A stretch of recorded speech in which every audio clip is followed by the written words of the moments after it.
Hey, hi everyone, welcome back. And today we are going to continue our chapter of types of leverages from question number 12. So question number 11 तक हमने देखा था. Last वाले lecture में हम सिर्फ एक ही क्वेश्चन देख पाए थे क्योंकि वो काफ़ी टेक्निकल था और उसमें उसमें धीरे धीरे समझना भी ज़रूरी था. आइए क्वेश्चन नंबर 12 देखते हैं और देखते हैं हम क्या सीख पाते हैं इस क्वेश्चन से. The following summarizes the percentage changes in operating income, percentage changes in revenue and betas for 4 pharmaceutical company. तो नीचे जो समरी दी हुई है, 4 कंपनीज के बारे में समरी दी हुई है, PQR, RST, TUV और WXY लिमिटेड. और आपको बताया गया है कि हर कंपनी में रेवेन्यू में कितना चेंज हुआ, तो ऑपरेटिंग इनकम में कितना चेंज हो रहा है और इनका बीटा कितना है. ठीक है, तो दो चीजें आपको दी है, रेवेन्यू यानी कि सेल्स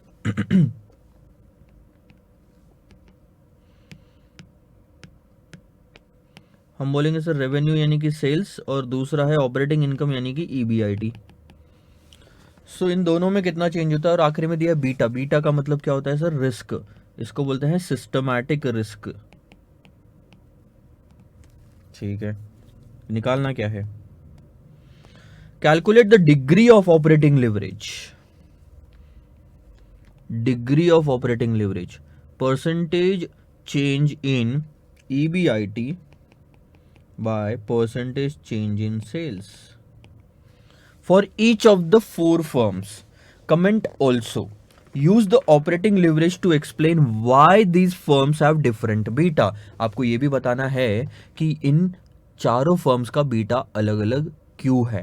तो दो चीजें निकालनी है आपको. बेसिकली आपको निकालना है operating leverage, degree of operating leverage, और उसके बाद में बताना है कि बीटा अलग अलग क्यों है चारों फर्म्स का. ध्यान दो. क्वेश्चन नंबर 12 इजी है. डिग्री ऑफ ऑपरेटिंग लिवरेज या फर्म, और यहां ले लेंगे डिग्री ऑफ ऑपरेटिंग लिवरेज क्या आता है sir? Percentage change in EBIT divided by percentage change in sales. इसका मतलब क्या होता है कि 1% सेल्स के बदलने से कितना परसेंट EBIT बदलेगा, और यहां हम ले लेंगे बीटा.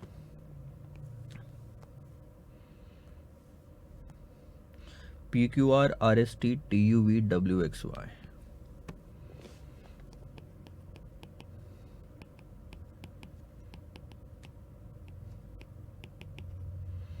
ठीक है, EBIT बाय सेल्स यानी कि 25/27,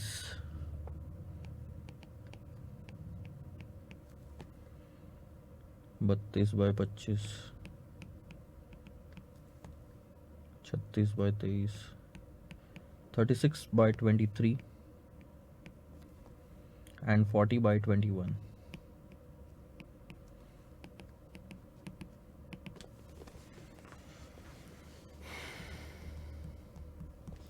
That's 0.9259, 1.28, 1.5652, 1.9048.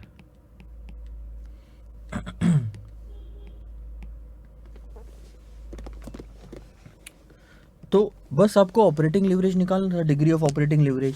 अब इसका मतलब भी तो समझना जरूरी नहीं सर. फॉर्मूले में डाल दिया और निकाल लिया. फॉर्मूला ध्यान से देखो एक बार, फिर से मैं आपको बताता हूँ. अगर आपने फॉर्मूला ध्यान से देखा तो आपको इतनी कोई दिक्कत नहीं जाने वाली. फॉर्मूला क्या बोलता है? परसेंटेज चेंज इन EBIT की ऑपरेटिंग इनकम में कितना चेंज हुआ divided by percentage change in sales, यानी कि सेल्स में कितना चेंज हुआ.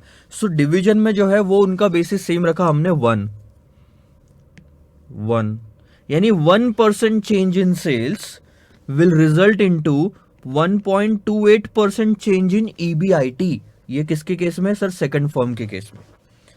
1% सेल्स बदला तो इधर 1.28 EBIT बदलेगा.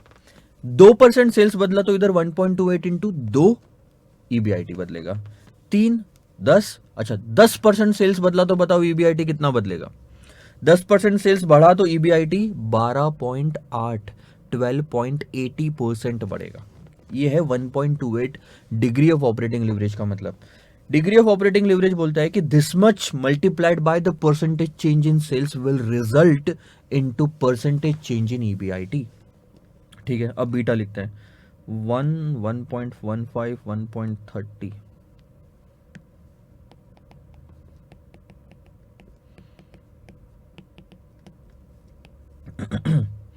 कमेंट लिखता हूं, ये दोनों क्वेश्चन हम एक ही इसमें सॉल्व कर ले रहे हैं। अब दूसरा क्वेश्चन क्या बोलता, पहला तो पार्ट हो गया, उसी का ही पहले का ही कमेंट और दूसरे का आंसर एक ही है। अब अगर आप ध्यान से देखोगे तो एक चीज एनालाइज कर पाओगे, जिसका बीटा ज्यादा है उसका लिवरेज भी ज्यादा है, ऑपरेटिंग लिवरेज। क्योंकि ऑपरेटिंग लिवरेज ज्यादा होना हम बोलते हैं अच्छी बात नहीं होती, क्योंकि ये रिस्क दर्शाता है। ऑपरेटिंग लिवरेज दर्शाता है कि कितना ज्यादा आपका प्रॉफिट कॉस्ट, फिक्स कॉस्ट खा ले रहा है, खा जा रहा है, तो बचा कुचा प्रॉफिट आपको बहुत कम मिल रहा है। जितना ज्यादा बीटा बढ़ता जाएगा, सॉरी फिक्स कॉस्ट बढ़ती जाएगी। मैं फिलहाल आपको एक समझाता हूँ एग्जाम्पल के तौर पे। लेट से आपका कंट्रीब्यूशन है 10 और 10, यहाँ फिक्स कॉस्ट है सर 2 की, तो आपको बचा कितना पैसा 8 का, लेकिन यहाँ फिक्स कॉस्ट है सर 6 की, तो बचा कितना पैसा 4 का। अब बताओ कौन सी सिचुएशन अच्छी है?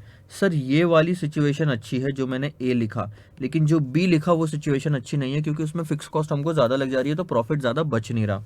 अब आप ऑपरेटिंग लिवरेज निकाल के देखो, तो आप बोलोगे sir contribution divided by EBIT, तो 10/8 कितना होता है? 1.25। और 10/4 कितना होता है? 2.5। सर आपने क्या बोला था कि कंपनी ए अच्छी है, यानी मैं ये बोल सकता हूं जिसका ऑपरेटिंग लिवरेज कम है वो अच्छा है, 1.25। जितना ज्यादा ऑपरेटिंग लिवरेज के आप ये बोल सकते हो उतना ज्यादा मेरा फिक्स कॉस्ट होगा, यस। और खर्चा ज्यादा होना अच्छी बात है क्या?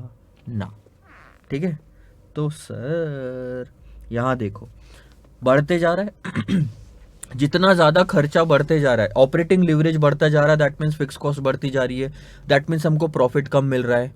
और अगर सारी फर्म एक जैसी है, कंट्रीब्यूशन मान लो सबका सेम था, तो सबसे अच्छी फर्म कौन सी सर? फिर तो ये हुई ना पीक्यूआर, जिसका बीटा और रिस्क और ऑपरेटिंग लिवरेज भी कम है।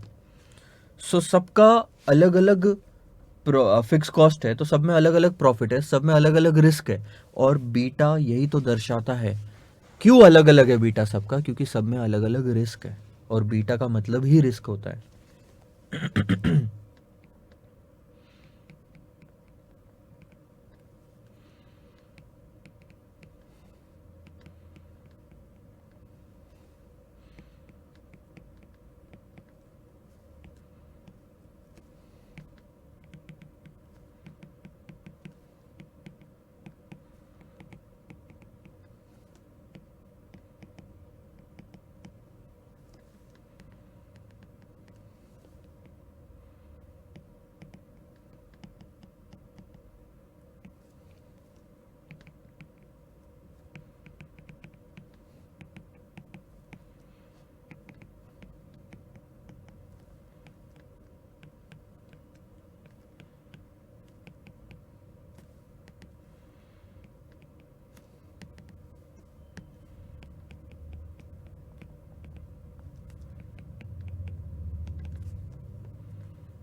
ये बता दो सर क्योंकि अलग अलग फिक्स कॉस्ट है, अलग अलग ऑपरेटिंग लीवरेज है, मतलब अलग अलग फिक्स कॉस्ट है, अलग अलग प्रॉफिट है, तो क्या सारी कंपनी सेम है यह बोल सकता हूँ? सारी कंपनी का रिस्क सेम है क्या? नहीं है। और अगर सारी कंपनीज का रिस्क सेम नहीं है तो बीटा क्यों सेम रहेगा? इसीलिए बीटा अलग अलग है। क्यों? क्योंकि रिस्क अलग अलग है। तो ये सब लिखना है सर। पढ़ने में आता है क्या आपको? High operating leverage represents high fix cost, other thing being constant. High fix cost in a sense, absence मत करना, वो लिखने का तरीका अलग है सर।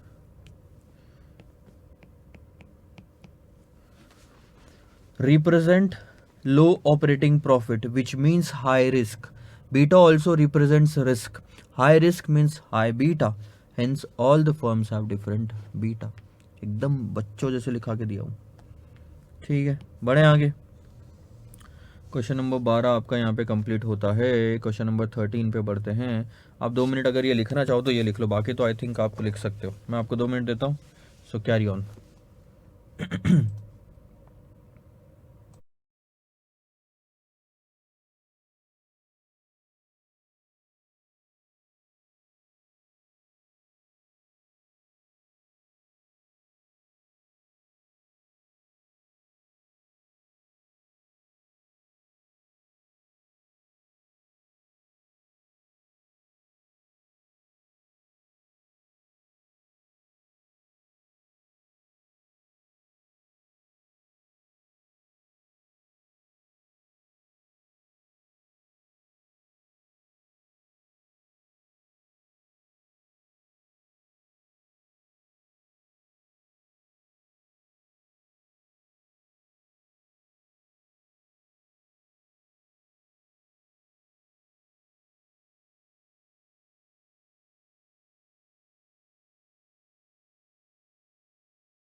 चलो सर आगे बढ़ते हैं, ध्यान देंगे नेक्स्ट क्वेश्चन पे।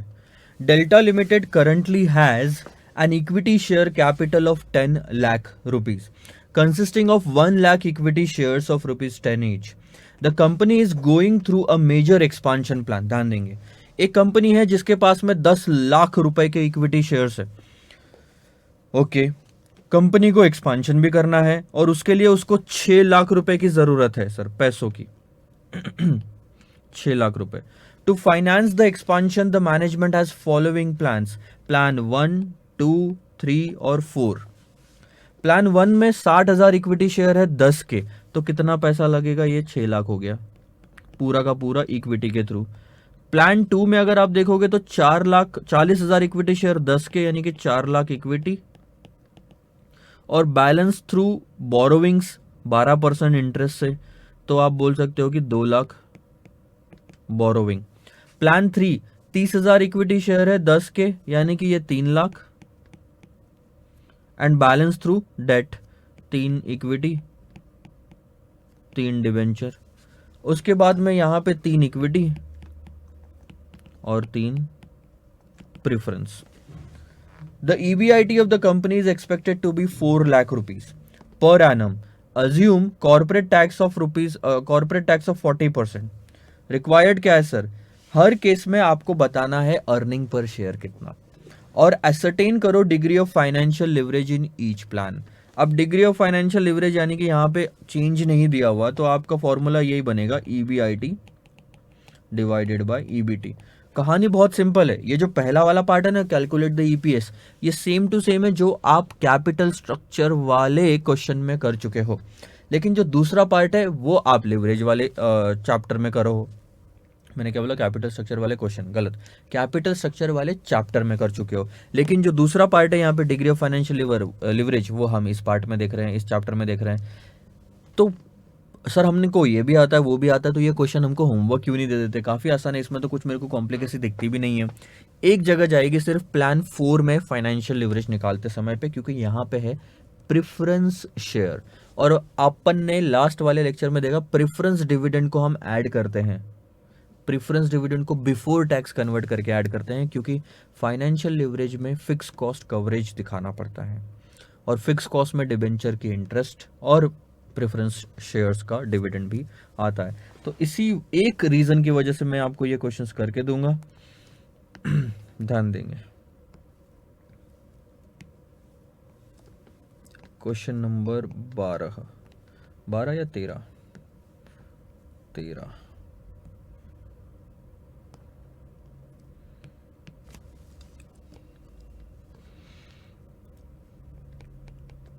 Plan 1, plan 2, plan 3, plan 4. अच्छा, इक्विटी, बोरोविंग्स, प्रेफरेंस, डिबेंचर और प्रेफरेंस, ऐसे 4 चीजें हैं सर. रेट भी मैं लिख लेता हूँ. प्रेफरेंस शेयर्स, ठीक है, दिख रहा है. रेट क्या है? 12% बोरोविंग, 9% और 6%.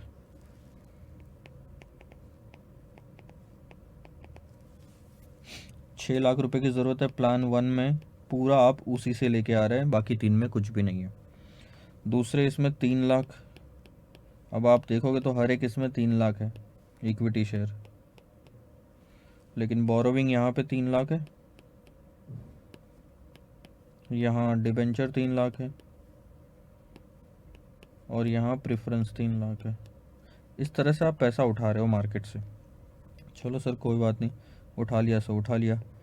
अब बात करते हैं EBIT की, जो कि हमको क्वेश्चन में दिया हुआ है. वो कितना है? 4 लाख रुपए का. 4 लाख रुपए का EBIT. तो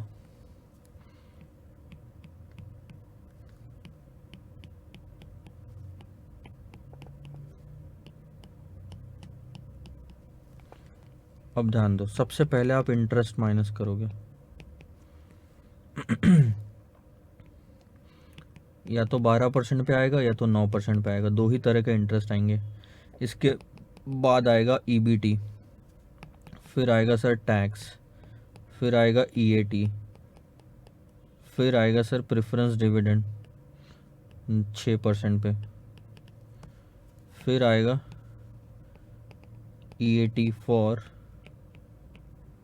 इक्विटी। अब इसको डिवाइड करोगे आप नंबर ऑफ शेयर से तो आएगा अर्निंग पर शेयर। अब आखिरी में हम कैलकुलेट करेंगे फाइनेंशियल लिवरेज, और ये दोनों आंसर आखिरी तक आ गए आपके।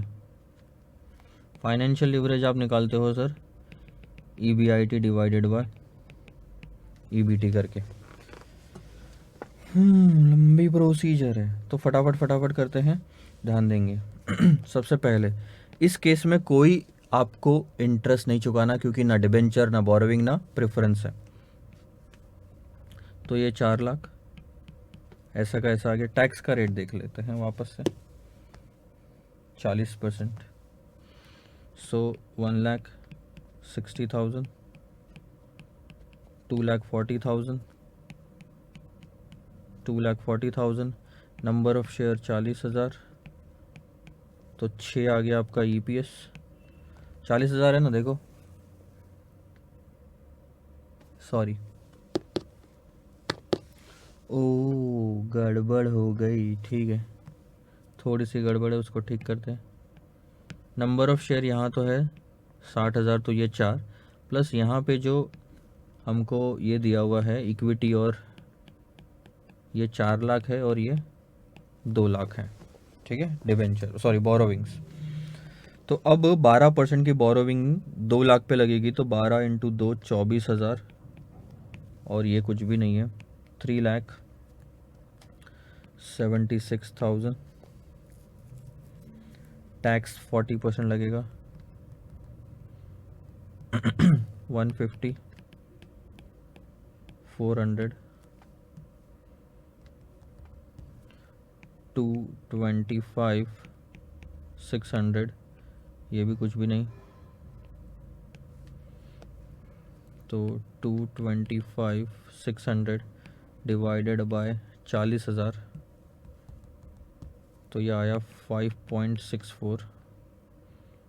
4 लाख इक्विटी शेयर है इसलिए 40,000।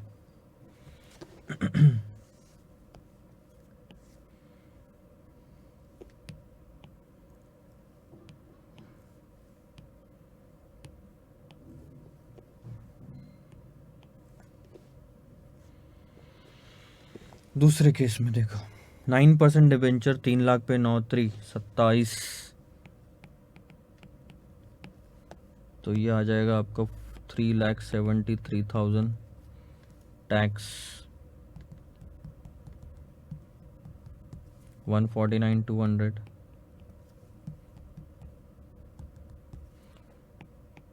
223,800, प्रेफरेंस कुछ भी नहीं, और यहाँ पे आएगा 30,000।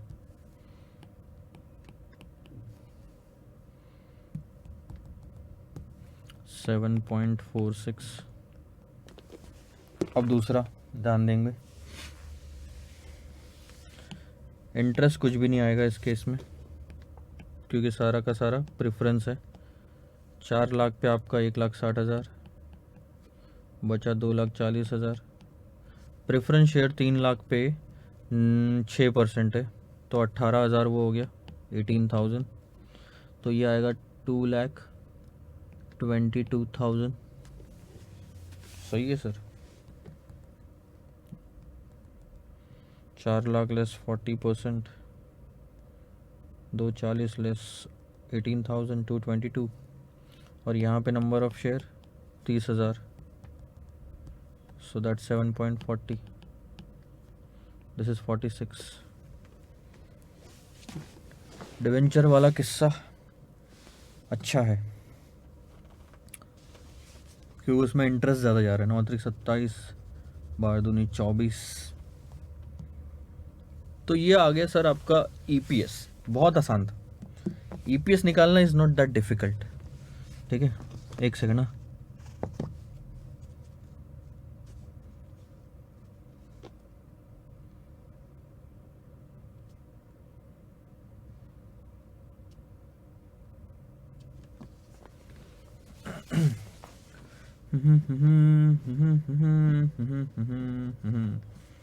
अब चले फाइनेंशियल लिवरेज निकालते। फाइनेंशियल लिवरेज के सर लिए आपको चाहिए ईबीआईटी और ईबीटी। तो ईबीआईटी और ईबीटी के लिए आपको दो फिगर्स लगेगी, एक तो ये ईबीआईटी है और एक तो ये ईबीटी है, ठीक है। तो 4 lakh by 4 lakh, financial leverage इस केस में कुछ भी नहीं है, 1 आएगा सीधा सीधा, क्योंकि फिक्स कॉस्ट है ही नहीं आपकी इंटरेस्ट की। उसके बाद में 4 लाख बाय 376, यानी कि 4 lakhs divided by 376, that's 1.06।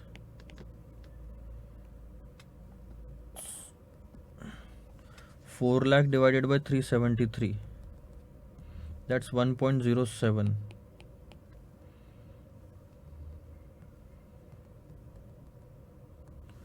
4 lakh, हाँ अब आएगा मजा।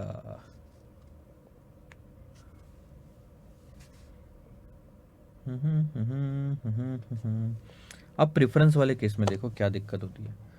प्रेफरेंस वाले केस में अगर आप निकालोगे तो आप बोलोगे सर इंटरेस्ट है ही नहीं, तो 4 लाख बाय 4 लाख यानी इसमें भी फाइनेंशियल लिवरेज नहीं लेते। ऐसा नहीं है, यहाँ पे है फाइनेंशियल लिवरेज, इंटरेस्ट के रूप में नहीं है, डिविडेंड के रूप में प्रेफरेंस। तो ये प्रेफरेंस डिविडेंड एक तरह से माइनस होना चाहिए। हमने टेबल अपने इनकम स्टेटमेंट के हिसाब से निकाला, लेकिन फाइनेंशियल लिवरेज की कैलकुलेशन अपने अलग होते हैं। तो ये जो 18,000 रुपये, 18,000 रुपीज़ है, ये ईबीआईटी में से माइनस होगा। लेकिन ध्यान दो, ये जब 18,000 जो है, ये यहाँ पे जब 18,000 ये जब ऊपर जा रहा है यहाँ पे, तो बीच में दिक्कत आ रही है ये टैक्स की, क्योंकि ये जो प्रेफरेंस डिविडेंड आपने 6% से 18,000 निकाला, ये आफ्टर टैक्स है और आपको बिफोर टैक्स फिगर में से माइनस करना है। तो ये आफ्टर टैक्स है, यानी कि 40% माइनस करने के बाद की फिगर है सर। ये 40% माइनस करने के बाद की फिगर है। तो ये फिगर कितने रेट पे है? ये 60% पे है।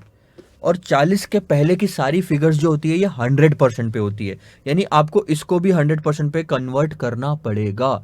आपको इसको भी 100% पे कन्वर्ट करना पड़ेगा। तो कैसे कन्वर्ट करोगे? 18,000 डिवाइडेड बाई 60%। जैसे ही 100% पे कन्वर्ट किया तो आप ऊपर जितनी भी 100% वाली फिगर्स है उसमें से माइनस कर सकते हैं। सो इस केस में कैलकुलेशन कैसे बैठेंगे ध्यान देना। 4 लाख का ईबीआईटी डिवाइडेड बाय ये 4 लाख का ईबीआईटी, या फिर मैं फॉर्मूले में लिखता हूँ वो सही रहेगा, क्या किया समझ में आ जाएगा।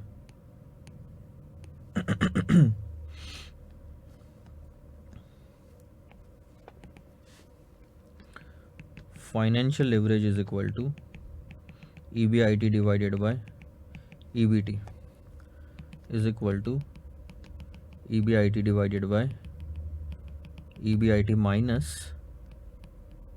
प्रेफरेंस डिविडेंड तो लेंगे क्योंकि आफ्टर टैक्स है, इसलिए 60% से उसको डिवाइड कर देंगे, क्योंकि ये बैलेंस फिगर है 60%, 40 माइनस करने के बाद की figure. So 4 lakh divided by 4 lakh minus 18,000 divided by 60%। So 18,000 divided by 60% अगर आप करोगे तो 30,000 आता है। 4 लाख में से 30,000 माइनस करोगे तो 3,70,000 आता है। और 4 लाख डिवाइडेड बाय 3,70,000 बिकम्स 1.08। तो ये आएगा 1.08। ये कैलकुलेशन आपने समझ में आना चाहिए। यहाँ पे स्टार मार्क करो और दिखाना। डायरेक्ट 4 लाख बाय 4 लाख करते तो वहाँ एक लिख देते, वो गलत हो जाता।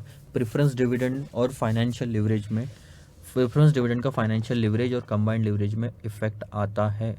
यही सेम कैलकुलेशन हमने एक पिछले क्वेश्चन में भी किया था, जहाँ पे वापस से प्रेफरेंस डिविडेंड आया था। तो बस यही चीज़ समझाने के लिए मैंने आपसे ये पूरा क्वेश्चन करवाया है, समझे? ठीक है सर, तो आप लिख लेंगे और हम नेक्स्ट क्वेश्चन पे मूव ऑन करते हैं आप।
चलो तो ये क्वेश्चन नंबर 13 हमारा हो गया। यहाँ पे 14 पे ध्यान देंगे। पढ़ लेता हूँ क्वेश्चन। अगर क्वेश्चन में मुझे लगा कि भैया ये तो अब इजी है तो आप करेंगे, नहीं तो मैं। Z limited is considering the installation of a new project. एकदम दिमाग खाली कर दो और लिखो मत। जब अगर मैं नया क्वेश्चन करा रहा हूं तो आपने पुराना कुछ भी नहीं लिखना है, समझना है क्वेश्चन को, बहुत important. Z limited is considering the installation of a new project costing 80 lakh rupees. Z limited एक कंपनी है सर, ये क्या कंसिडर कर रही है कि इंस्टॉल करना है हमको एक नया प्रोजेक्ट जिसकी कीमत 80 लाख रुपए लगेगी। एक्सपेक्टेड एनुअल सेल्स, एक्सपेक्टेड है मतलब मैं आज खड़ा हूं और अगले एक साल के बारे में मैं अंदाजा लगा रहा हूं, इसलिए मैं एक्सपेक्टेड कह रहा हूं उसे। एनुअल सेल्स यानी साल भर का मेरा सेल्स रेवेन्यू जो होगा इस प्रोजेक्ट से वो है 90 लाख रुपए। And its variable cost are 60% of the sale. जैसे ही उसने वेरिएबल कॉस्ट 60% बताया, आप एक कैलकुलेशन करके देखोगे यार 90 लाख का 60% ये होता है 54 लाख रुपीज। अगर 54 लाख रुपीज आपका वेरिएबल कॉस्ट है तो 40% यानी कि 36 लाख रुपीज आपका कंट्रीब्यूशन होगा। एक्सपेक्टेड, ध्यान देना मैं कैसे कैलकुलेशन करता हूँ, जो चीज़ नहीं दी है वो आप कैसे निकालना शुरू करते हो। इससे माइंड डेवलप होता है, ब्रेन डेवलप होता है, और ये हैबिट होनी चाहिए आप में। Expected annual fix cost other than interest is 10 lakh. तो इसमें से सर 10 लाख माइनस होएगा, बचेगा कितना, 26 लाख, और इसको हम कहेंगे EBIT। अब इसमें से इंटरेस्ट माइनस होगा, और इंटरेस्ट कितना है वो आगे देखेंगे। Corporate tax rate is 30%। Company arrange करना चाहती है funds through issuing 4 lakh equity of ₹10 each यानी कि 40 lakh and 12% debentures of 40 lakh यानी कि इस तरह से 80 लाख रुपए रेस करेंगे। और डिबेंचर देखोगे आप तो 40 लाख के है, उस पर 12% लग रहा है यानी 48 यानी कि 48 यानी 4,80,000 का इंटरेस्ट माइनस होएगा इसमें से, और बचेगा आपका 21,40,000। ठीक है, अब 21,40,000 में से टैक्स माइनस होगा जो कि है 30%, और फिर आएगा EBT। अब कैलकुलेट क्या करना है सर, ऑपरेटिंग, फाइनेंशियल और कंबाइंड लिवरेज इजीली कैलकुलेट किया जा सकता है, कोई भी दिक्कत नहीं है। Determine the likely level of EBIT अगर EPS इतना रहा तो। पहला वाला पार्ट आप इजीली कर सकते हो, ये होमवर्क में ही जाएगा पूरा क्वेश्चन, आधा तो मैंने आपको यहाँ पे लिख ही दिया है। ठीक है, दूसरा वाला पार्ट बोलता है कि EBIT बताओ अगर EPS इतना है तो। अब आप कैसे निकालोगे, ये कैपिटल स्ट्रक्चर में हमने देखा था सर, ध्यान दे फॉर्मूला क्या है, EBIT माइनस इंटरेस्ट। EBIT पूछ रहा ना, EBIT माइनस इंटरेस्ट ये आ गया EBT।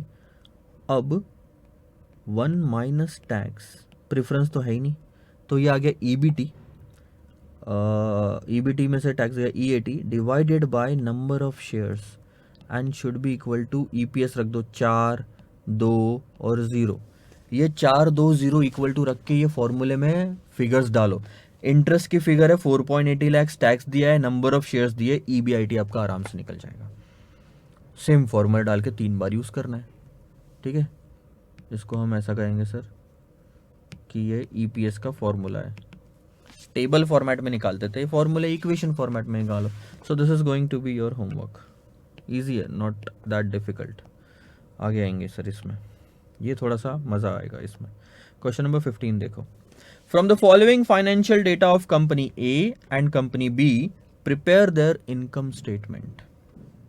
Company A and company B prepare their income statement. Income statement क्या sir, sales, variable cost, contribution, fix cost, EBIT, interest, EBT, tax, EAT, number of share, EPS अगर निकालना होगा तो वो, नहीं तो EAT तक भी कहानी खत्म होती।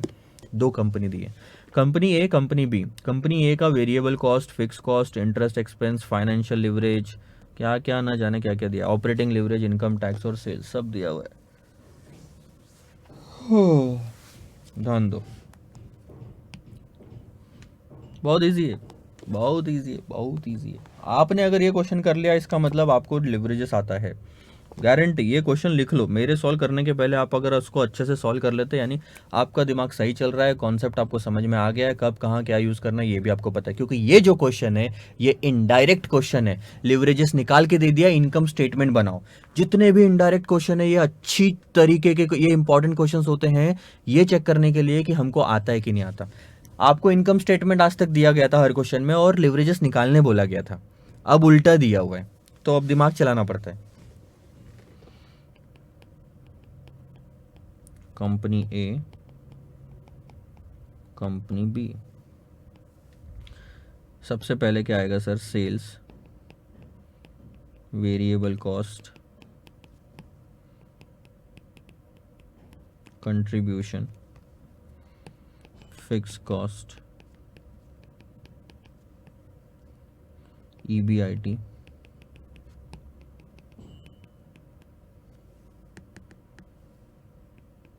इंटरेस्ट, EBT, टैक्स और EAT।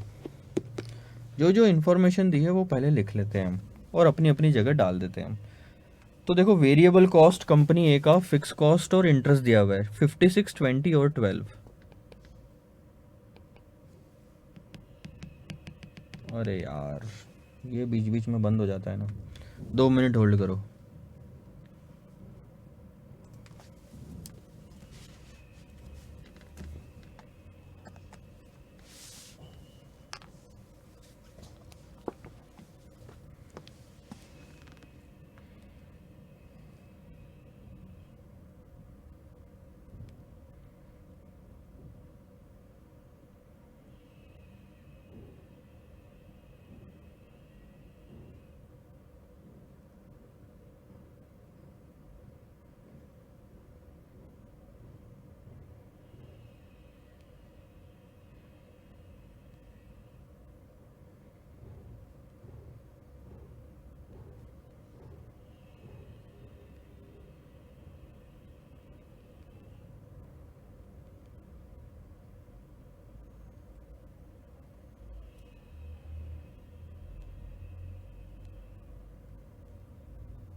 Sorry for the delay, कभी कभी पेंसिल डिस्चार्ज हो जाती है तो फिर ऐसा हो जाता है। ठीक है, आपका तो सर हम वापस आते हैं कहानी पे। Variable cost 56, fix cost 20। Variable cost fixed 56, fix cost 20, interest का खर्चा जो है वो 12, और ये तो लिवरेज दिया हुआ है, ये यूज़ करेंगे। इनकम टैक्स रेट 30%, ठीक है। सेल्स उधर दिया हुआ है 1,05,000, और क्या क्या दिया हुआ है? Variable cost 60% of the sales, तो ये भी निकाल सकते हैं हम, 63,000। तो यहीं से फिगर आ जाएगी कंट्रीब्यूशन की, दैट्स 42,000। ठीक है, इन्होंने इंटरेस्ट का खर्चा दिया है 9,000 का, तो 9,000 का इंटरेस्ट का खर्चा लिख लेते हैं। टैक्स का रेट तो ठीक है सर, बस और कुछ भी नहीं दिया। ऑपरेटिंग लिवरेज और फाइनेंशियल लिवरेज आपको दिया हुआ है 5:1 और 4:1। कंपनी है। अब देखो कहीं कुछ निकलता है क्या, तो अभी लिवरेजेस यूज़ करके निकलेगा। फाइनेंशियल लिवरेज पहले कंपनी का दिया हुआ है 5:1, इसी से सारा कहानी सॉल्व होगा, सारी कहानी सॉल्व होगी। मैं भी ना, कैसे, मैं किसके लैंग्वेज में बोल रहा था अभी? In Bengal what this happen is this सारा कहानी, दे कॉल इट एज सारा कहानी। Financial leverage is nothing but EBIT divided by EBT, ठीक है, which is 5. So this is 5. EBIT हमारे पास में नहीं है सर, और EBT भी हमारे पास में नहीं है, लेकिन हमारे पास लिखने का तरीका है. EBIT डिवाइडेड बाय EBT को मैं लिख सकता हूँ EBIT माइनस इंटरेस्ट, लिख सकते हैं. EBT ही होता है इसका मतलब. अब आप इधर उसको लेके जाएंगे तो ये हो जाएगा 5 into EBIT minus 5 into interest, और इंटरेस्ट की फिगर है 12,000 यानी 12,000, which become 60,000 and is equal to EBIT. अब ध्यान देंगे 60,000 उधर जाएगा तो पॉजिटिव हो जाएगा, और EBIT इधर आएगा तो निगेटिव हो जाएगा, तो that becomes 4 EBIT equals to 60,000 and EBIT will be 15,000 in case of company A. तो ये पूरा मैटर यहाँ पे सॉल्व हो जाएगा. देखो कैसे. EBIT आपका कितना आया, 15,000 आया. सो EBIT अगर आपका 15,000 आया तो EBT होगा 3,000. 15 बाय 3 करोगे 5 आता, और 15 प्लस 20 की फिक्स कॉस्ट अगर आप करोगे तो 35,000 का आपका आता है कंट्रीब्यूशन. 35 में 56 अगर आप ऐड करोगे तो आपका सेल्स आ गया 91,000 का. आपको एक ही पेन से लिखना है एग्जाम में, यहाँ तो मैं सिर्फ समझाने के लिए लिख रहा हूँ. और टैक्स रेट कितना था सर हमारा, 30%. सो 3,000 का 30% इज 900, एंड आपका EAT कितना बचा, 2100. ये पूरा इनकम स्टेटमेंट रेडी. ब्लैक में जो था वो गिवन, ब्लू में रेड में जो था वो हमने निकाला एक चीज सॉल्व करने से. अब दूसरी चीज सॉल्व करेंगे हम, ऑपरेटिंग लिवरेज.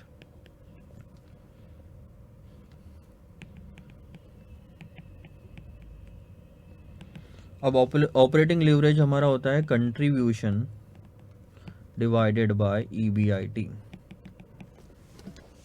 ठीक है, और वो है 4. कंट्रीब्यूशन दिया है क्या हमको, यस सर 42,000. ये तो एक ही झटके में आ रहा है, तो EBIT आ गया आपका. EBIT क्या आएगा, 42,000 divided by 4,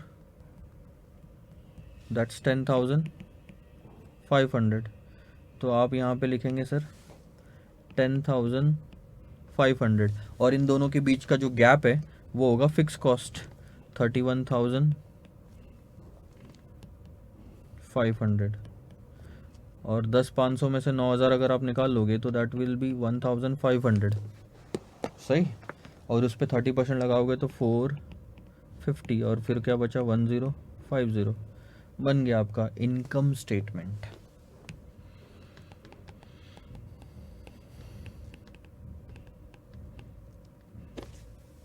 cool sir, super cool. तो ये सारी डिटेल है. और तेरी गिरता था मैं, देखो सर अब आपको दिख नहीं रहा होगा आखिरी लाइन, तो मैं थोड़ा सा ऐसा घूम जाता हूँ, ठीक है. तो ये सारी इनकम स्टेटमेंट की आपकी डिटेल है. जो रेड में लिखा है वो सर हमने कैलकुलेट किया है. आई डोंट थिंक सो इसमें कोई दिक्कत है, लेकिन आपको जब समझ में आ जाए ना, मज़ा आ जाए. बढ़ते हैं आगे.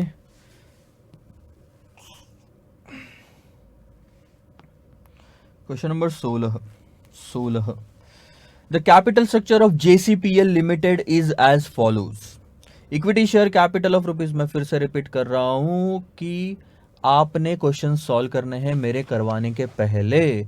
अगर आप का वो जोश खत्म हो जाता है और आप वापस फ्लो में आ जाते हो कि सर कराते जा रहे हो उनके साथ में हम करते जाएंगे, बहुत बड़ी गलती कर रहे हो. पैसे देके आपने क्लासेस खरीद ली, मैंने तो कमा लिया. देखो भाई मेरा फ़ायदा हो गया लेकिन आपका नुकसान हो जाएगा, वो नहीं होना चाहिए. आपके डिसीजन पे है. पहले क्वेश्चन सॉल्व करेंगे, फिर सर का वीडियो देखेंगे, और फिर हम समझेंगे. Follow this policy. Equity share capital of rupees 10 each, 8 lakh. तो नंबर ऑफ शेयर कितने हुए, 80,000. जरूरत पड़े ना पड़े एक एनालिसिस तो काम आएगा सर, इस क्वेश्चन में नहीं अगली बार आएगा. 8% प्रेफरेंस शेयर कैपिटल 10 ईच, 6,25,000. यानी कि अगर प्रेफरेंस डिविडेंड देने की बारी आई तो 6,25,000 पे 8% 50,000 का आप प्रेफरेंस डिविडेंड दोगे. 10% डिवेंचर 4 लाख के, तो इंटरेस्ट आता है 40,000. ठीक है, टोटल कैपिटल 18,25,000. क्वेश्चन में दिया क्या है, प्रॉफिट आफ्टर टैक्स है 1,82,000. ये प्रॉफिट आफ्टर टैक्स है. ऑपरेटिंग के खर्चे इंक्लूडिंग डेप्रिशिएशन इज 90,000. यानी आप अगर आपको यहाँ पे अलग अलग करना चाहो तो वेरिएबल कॉस्ट इज अच्छा वो अलग से लिखा है वैसे, चलो ठीक है, आगे पहले पूरा पढ़ लेते हैं। ऑपरेटिंग के खर्चे including depreciation which is fix cost of 90,000 being 1.5 times of EBIT equity. EBIT यहाँ पे कॉमा डाल दो। Equity share dividend paid is 15%। Market price पर इक्विटी शेयर इज 20। ऑपरेटिंग और फाइनेंशियल लिवरेज निकालिए। Cover for the preference and equity share of dividend, ये पता करना है कि कवर कितना है for the preference and equity share, coverage कितना है। The earnings yield and the price earning ratio and the net fund flow, पूरा फंड कहाँ जा रहा है। सो इतनी सारी चीजें हैं सर। पहले हम स्टेटमेंट बनाएंगे, सेल्स वगैरह लिखने की ज़रूरत नहीं है, ईबीआईटी से शुरू करेंगे। ऑपरेटिंग निकालना है तो कंट्रीब्यूशन भी लगेगा, वेरिएबल कॉस्ट भी लगेगी, सेल्स भी लगेगा।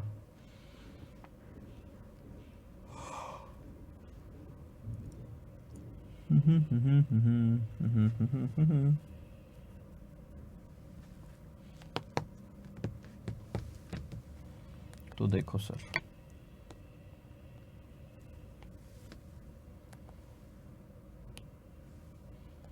Capital structure of JCPL limited में प्रॉफिट आफ्टर टैक्स है। यहाँ मैं लिख लेता हूँ sales, variable cost, contribution, interest, sorry fix cost,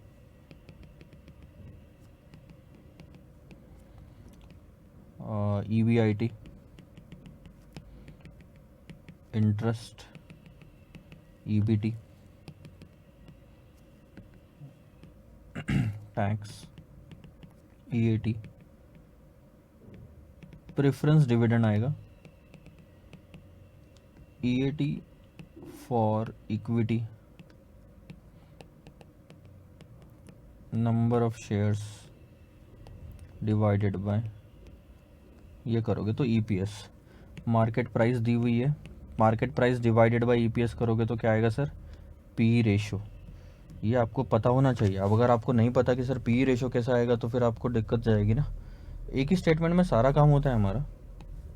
ये पी रेशो। अब क्या दिया है वहाँ से शुरू करते हैं।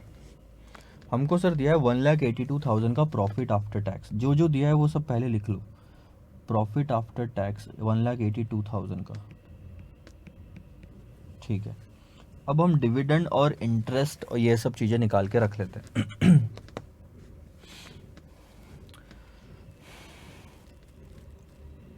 8% प्रेफरेंस शेयर कैपिटल पे डिविडेंड जा रहा है 50,000 का, तो यहाँ जाएगा डिविडेंड 50,000 का। फिर ये बचेगा हमारा 1,32,000। नंबर ऑफ शेयर हमारे पास में कितने, 80,000। देखो सारी इन्फॉर्मेशन जो निकाली थी काम आ रही है, 80,000। सो 1,32,000 डिवाइडेड बाई 80, सॉरी बाई 80,000 अगर आप करोगे तो 1.65 का मेरा ईपीएस आ रहा है। मार्केट प्राइस जो मुझे दी हुई है वो है 20 की, और पहला फैक्टर जो मेरा आ गया वो है पी रेशो, जो जब आया तब निकाल लिया, 12.12। ये पहला चीज़ आ गया। तो यहाँ से नीचे सारा आ गया ना, एक साथ ही आ गया। अब टैक्स की भी बात कर लेते हैं। 1,82,000 पे टैक्स 30% था। अब अगर 30% टैक्स माइनस करने के बाद अगर 182 आया है, यानी कि ये 182 70% पे है, तो 182 डिवाइडेड बाई 70% करो तो आपको 100% वाली फिगर मिलेगी, 2,60,000। तो मैं ये लिखूँगा 2,60,000, ठीक है सर। 2,60,000 लेस 30% 78,000, तो जाके आया 182। अब इंटरेस्ट ले लो। इंटरेस्ट भी आपको पता है कितना सर, 40,000 का है, और इंटरेस्ट अगर 40,000 का है तो ईबीआईटी कितना आ गया, 3 लाख। 2,60,000 प्लस 40,000। अब आती बारी फिक्स कॉस्ट की। फिक्स कॉस्ट में सिर्फ एक डेप्रिसिएशन की अमाउंट लूंगा मैं, जो कि 90,000 की है। बाकी देखो ऑपरेटिंग खर्चे बोले उसने, और ऑपरेटिंग खर्चों में वेरिएबल कॉस्ट और फिक्स कॉस्ट दोनों आएगा, और डेप्रिसिएशन उसने अलग से लिखा, इसका मतलब वो फिक्स कॉस्ट है। उसके अलावा जो कुछ बचा वो वेरिएबल कॉस्ट है, ठीक है। तो मेरे ऑपरेटिंग जो खर्चे हैं वो कितना बोला उसने, 1.5 times of what, EBIT.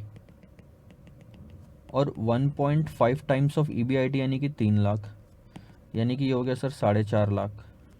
4.5 lakh में से अगर आप 90,000 का डेप्रीशिएशन माइनस कर दो तो 3,60,000 आता है मेरा वेरिएबल कॉस्ट। ठीक है, तो मैं पहले अलग ले लेता हूँ ना, ये हो गया एक कहानी। अब अगर आपको वेरिएबल कॉस्ट निकालना है तो operating expenses minus fix cost कर दोगे, so that is 4,50,000 minus 90,000, that's 3,60,000, और ये कर दिया आपने 3,60,000। आप बोलो 3,90,000 विल बी द कंट्रीब्यूशन, और 390 और 360 अगर आप करोगे तो 6-7.5 lakh will be the sales.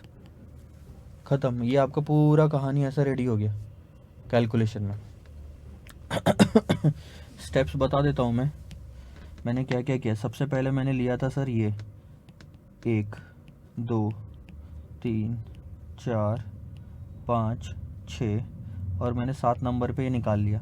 फिर मैं ना ऊपर से प्रोसीजर शुरू किया, 8 9 10 11 12 और ये भी निकाल सकते थे आप 13 14।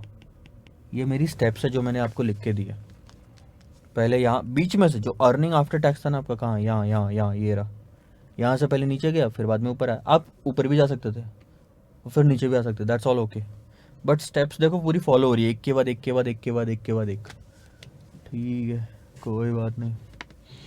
अब आते हैं क्वेश्चन पे। पहला पार्ट है ऑपरेटिंग और financial leverage. Operating leverage is nothing but contribution divided by EBIT। Contribution है आपका 390 का, EBIT है 3 का, यानी 3,90,000 और यहाँ है 3 लाख।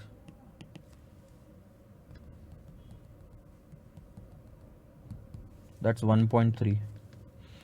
अब अगर आप फाइनेंशियल लिवरेज लोगे तो आप बोलोगे sir EBIT divided by EBT, लेकिन अब यहाँ पे प्रेफरेंस डिविडेंड है, तो प्रेफरेंस डिविडेंड में हमने 2 बार देख लिया है।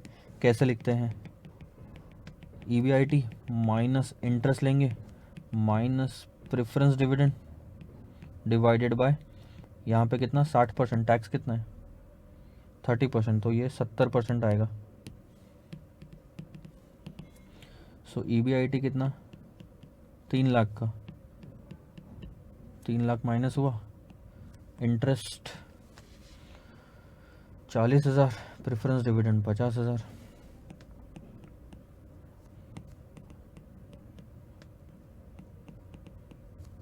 करो कैलकुलेशन।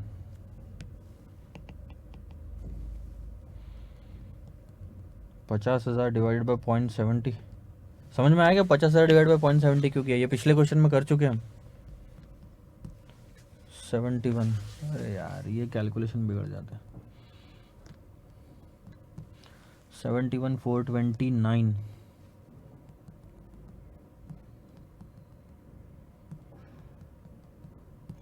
$188,571, 1.59। ये दूसरा क्वेश्चन बोलता है cover for the preference and equity share of dividends. इसको हम क्या बोलते हैं, ये हम कहाँ देख चुके हैं, ये किस चैप्टर का है, रेशियो एनालिसिस चैप्टर में प्रेफरेंस डिविडेंड कवरेज रेशियो और इक्विटी डिविडेंड कवरेज रेशियो, ये जो कॉन्सेप्ट था वो ये है। और ये क्या बोलना चाहता है कि हम कितना प्रॉफिट कमा रहे हैं, कि हम प्रेफरेंस डिविडेंड और इक्विटी डिविडेंड को कितनी बार कवर कर सकते हैं, हम कितना प्रॉफिट कमा रहे हैं। So we will call it as preference dividend and equity dividend coverage ratio. इसमें हम पता लगाएंगे कि हम जो प्रॉफिट कमा रहे that is earning after tax, क्योंकि इसी में से प्रेफरेंस डिविडेंड बांटा जा रहा है, ये कितनी बार कवर करता है प्रेफरेंस एंड इक्विटी डिविडेंड को। और हमने जो प्रॉफिट कमाया earning after tax that is 1,82,000, जिसमें से दोनों को बांटा जा रहा है। इसमें से प्रेफरेंस डिविडेंड जो हम बांट रहे हैं वो है 50,000 का, प्लस, अब आप इक्विटी डिविडेंड कितना बांटोगे, उसने बोला 15%, और 15% 8 लाख का कितना होता है, लिखेंगे सर यहाँ पे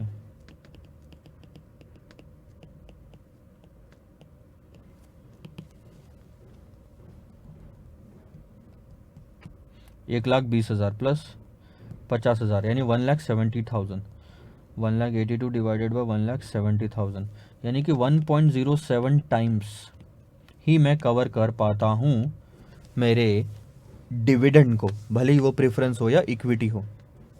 एक सेकंड होल्ड करना।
तो ध्यान देंगे सर, वापस एक सेकंड होल्ड करना।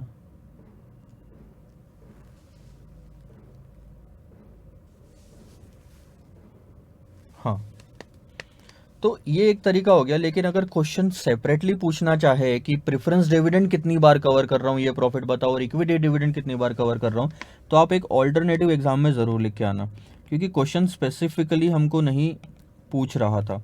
तो मैं एक कैलकुलेट करूँगा सिर्फ preference dividend coverage ratio, that will B profit after tax divided by preference dividend, that's 1,82,000 divided by 50,000। इससे ये पता चलता है कि सर मैं 3.64 टाइम्स प्रेफरेंस डिविडेंड का पेमेंट कर सकता हूं, इतना पैसा कमा रहा हूं। और इक्विटी डिविडेंड कवरेज रेशियो अगर निकालें तो जहां से आप इक्विटी डिविडेंड पे कर रहे हो ना, वो प्रॉफिट लोगे आप। Earning after tax for equity divided by equity dividend, तो देखो उसके लिए जो प्रॉफिट अप्लीकेबल है वो है 1,32,000 का, नहीं सॉरी, हाँ 1,32,000 का, इसमें से हम पे करेंगे। और कितना पे कर रहे हैं सर, 8 लाख पे हम पे करेंगे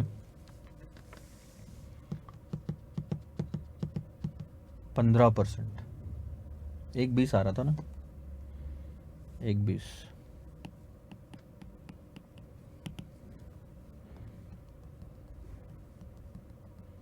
दैट्स 1.1 टाइम्स। 1.1 टाइम्स रिप्रेजेंट करता है कि मैं इतनी बार जितना भी मैं डिविडेंड पे कर रहा हूँ उसका 1.1 टाइम्स में पे कर सकता हूँ, और ये 3.64 टाइम्स, तो ये आ गया आपका सर डिविडेंड।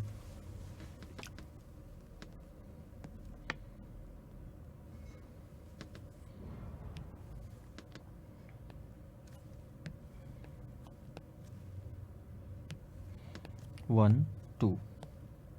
अब बात करते हैं 3 की।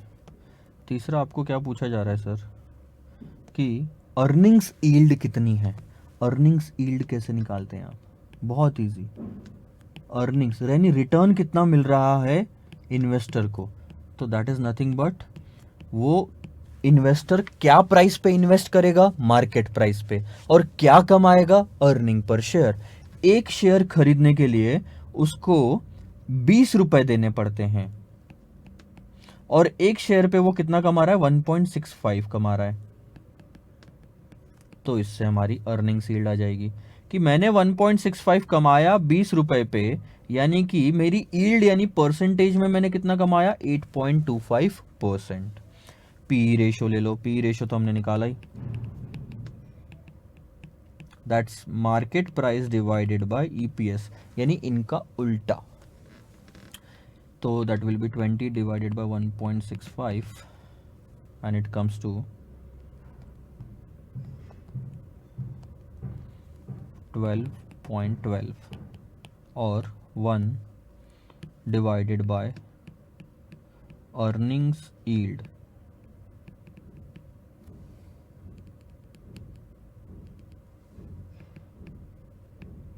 यानी अर्निंग्स यील्ड का इनवर्स 8, दैट्स 12.12।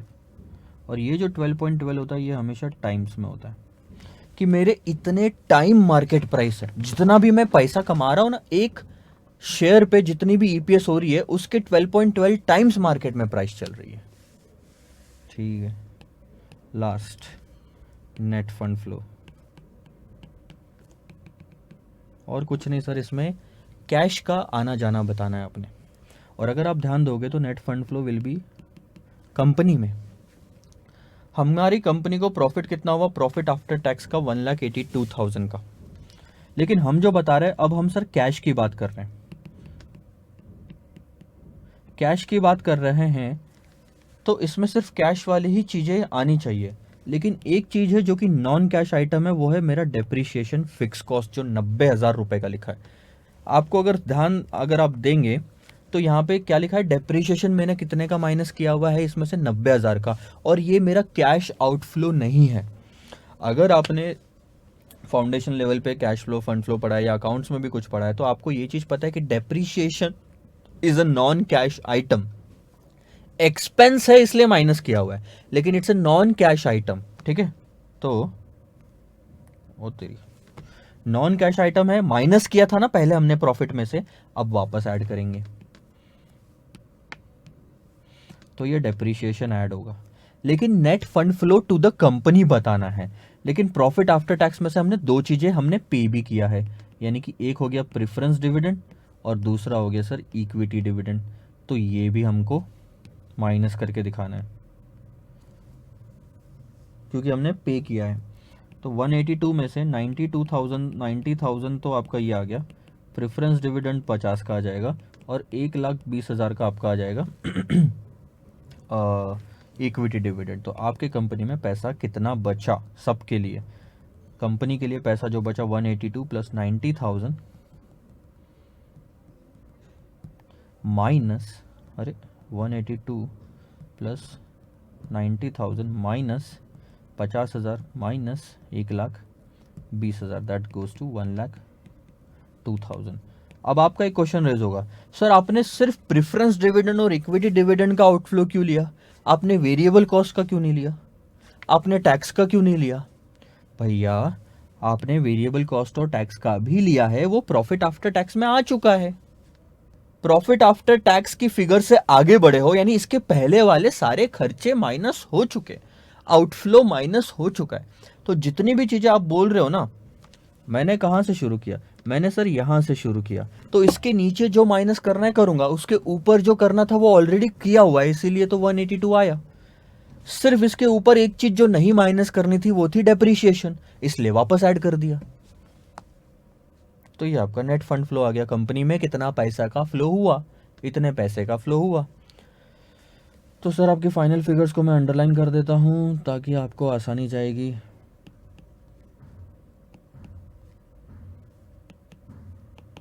ये सारी फिगर्स लिख लेंगे आप। So I hope you understood all these things in a very good manner. काफ़ी अच्छा क्वेश्चन था वैसे। चले आगे, ध्यान दो। क्वेश्चन नंबर 16 इस तरह से कंप्लीट हुआ। इसी चीज़ पे एक दो क्वेश्चन और है, वो होमवर्क में देने वाला हूँ मैं, ध्यान रखिएगा। हाँ, बस एक दिक्कत आपको यहाँ पे जाएगी, जहाँ पे फाइनेंशियल लिवरेज अगर आप प्रैक्टिस मैनुअल वगैरह में देखोगे तो बहुत सिंपल कैलकुलेट किया गया है, EBIT डिवाइडेड बाई EBT, उसमें प्रेफरेंस डिविडेंड को कंसिडर ही नहीं किया गया है, जो कि गलत है।